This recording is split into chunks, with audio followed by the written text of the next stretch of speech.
పీడకలొచ్చుండదు జోగుల. సముద్రం మళ్ళీ ఇరుపెక్కి నిజంగా ఎర్ర సముద్రం అయినట్టు, అది నా చేతుల మీదుగా అయినట్టు కనిపించుండాలి.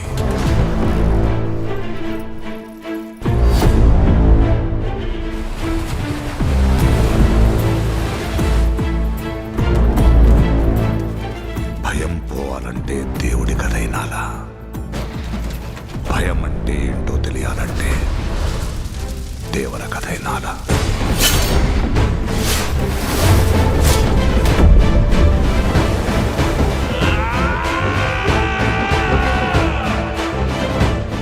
సముద్రం మీద ఒక దేవరున్నాడు చాలు, కొండ మీద ఇంకో దేవరుని తయారు చేస్తే అది మీకే మంచిది కాదు బైరా.